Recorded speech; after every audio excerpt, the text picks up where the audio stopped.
Hello students. So आता आपण next practical perform करतो आहे इंडस्ट्रियल मेजरमेंट या सब्जेक्टचा. त्याचं टायटल आहे flow measurement by using orifice plate. बरोबर. तर आता आपण काय करणार आहे की यात काय हे जे समोर तुम्ही बघताय हे काय तुमचं ऑरिफिस मीटर ॲपरेटर्स आणि व्हेंचुरोमीटर आहे. तर तुम्हाला दोघी प्रॅक्टिकल आहेत. ह्या साईडला जे बघताय हे तुमचं ऑरिफिस मीटर आहे आणि राईट साईडचं तुमचं व्हेंचुरोमीटर आहे ही साईड. बरोबर. आता तुम्ही जर हे पूर्ण बघितलं तर यात काय एक मेजरिंग टँक आहे, एक मोटर दिली. आता इथे आपण काय करतोय, इथे वॉटर स्टोअर करणार आहे. बरोबर. वॉटर स्टोअर झाल्यानंतर ते बाय युजिंग मोटर आपण यात पंप करणार. यात ते वॉटर आलं की हे तुम्हाला एक U-ट्यूब मॅनोमीटर आहे. तर यात तुम्हाला काय भेटणार आहे की ऑरिफिस मीटरचं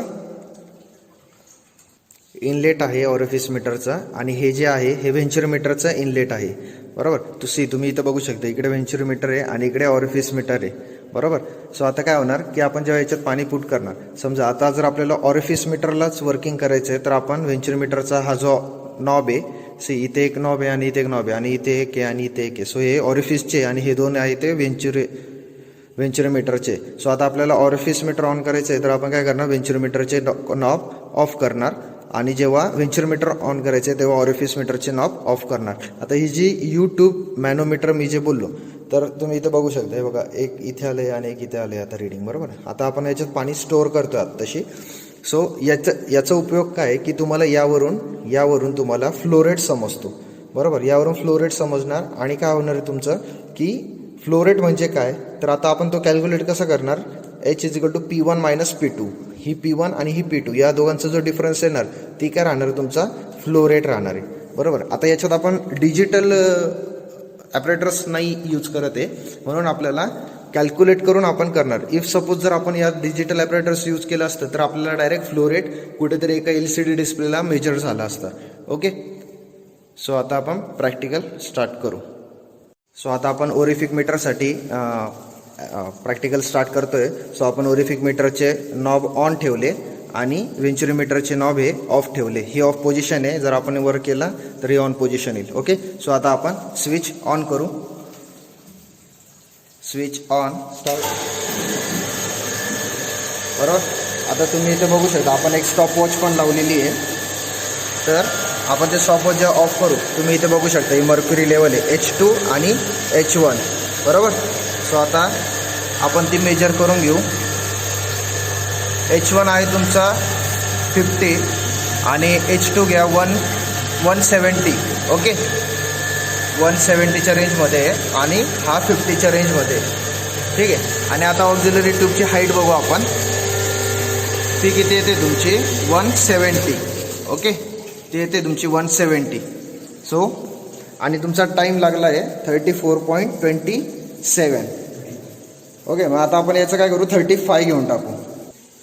सो आता आपल्याला काय करायचं आहे, फ्लो रेट मेजर करायचं आहे. तर आता आपण जसं बघितलं तर आता आपली जी मेजरिंग टँक आहे, बरोबर, ही जी टँक आहे तर या टँकचं काय, तुमची टँकची लेंथ आहे 0.32 मीटर, त्याची विड्थ आहे 0.25 मीटर आणि हाईट जे आपण या ऑक्झिलरी ट्यूबमध्ये हाईट मेजर केली होती, बरोबर, ती आपल्याला आली होती 170 आली होती. सो मग आता आपण ती किती आली होती, ती 170 आली होती. हाईट = 170. सो आता आपल्याला फ्लो रेट कॅल्क्युलेट करायचं आहे. तर फ्लो रेट कसा कॅल्क्युलेट होतो, जसं मी ते फॉर्म्युला लिहिलं आहे बघा, व्हॉल्यूम अपॉन टाईम, LBH. जी आपण हाईट घेतली ती डिवायडेड बाय टाईम. आता इथे टाईम काय होता आपला, आपण स्टॉपवॉच लावली होती, इथे बघितलं 34 पॉईंट समथिंग होतं, तर आपण किती घेतोय 35 सेकंड्स. बरोबर. सो आता आपण काय करणार की 35 सेकंड्स हा टाईम घेतला आहे. सो आता आपण याच्यात फक्त व्हॅल्यू पुटअप करणार आहे. सो आता आपण फॉर्म्युल्यामध्ये व्हॅल्यू पुटअप करू. L आहे तुमचं 0.32, B आहे तुमचं 0.25 आणि हाईट आहे तुमची 170 डिवायडेड बाय तुमचा टाईम 35 आणि हे कॅल्क्युलेट करू किती येतं आहे. सो आता आपण जर कॅल्क्युलेट केलं तर ही व्हॅल्यू आपल्याला येते 3897 सेंटीमीटर.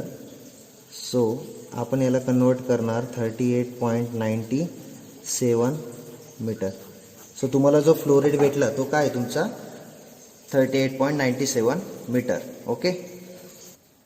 सो आता आपण काय केलं, आपण ओरिफिस मीटरचं रिडिंग घेतलं जे तुम्हाला आलं आहे 38.97, त्याचा फ्लो रेट आला आहे बरोबर.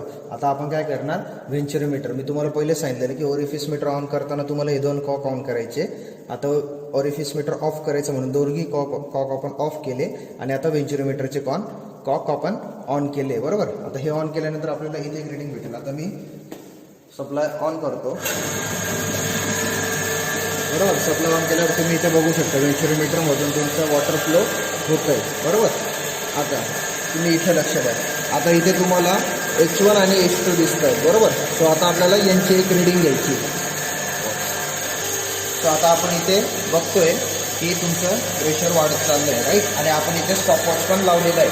सो आता आपण ऑफ करू. आता ऑफ केल्यानंतर तुमचा टाइम हा येतोय आणि तुमची फ्लोची रेंज बघा किती आहे 130 बरोबर. 130 आली. सो आता आपण सेकंड रिडिंग जसं आपण फर्स्ट कॅल्क्युलेट केलंय फॉर ऑरिफिससाठी बरोबर, तसंच सेम सेकंडसाठी करणार आहे. सो आपण आता सेकंडचं मी तुम्हाला डायरेक्ट किती व्हॅल्यू येते ती सांगतो कॅल्क्युलेट करून. ओके.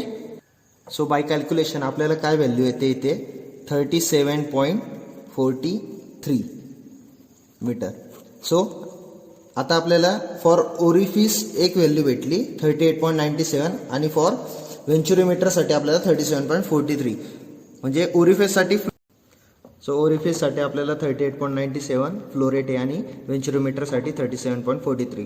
सो आता आपण इथे बघू शकतो की इथे या प्रकारे आपलं हे प्रॅक्टिकल परफॉर्म झाले. फक्त एवढं आहे की आपले एकाच याच्यात 2 होते. ओरिफिस मीटर पण एकाच पॅनलमध्ये आहे आणि व्हेंचुरोमीटर पण एकाच पॅनलमध्ये. फक्त आपल्या गरजेनुसार आपण त्याला ऑन ऑफ करू शकतो. ओके. थँक्यू.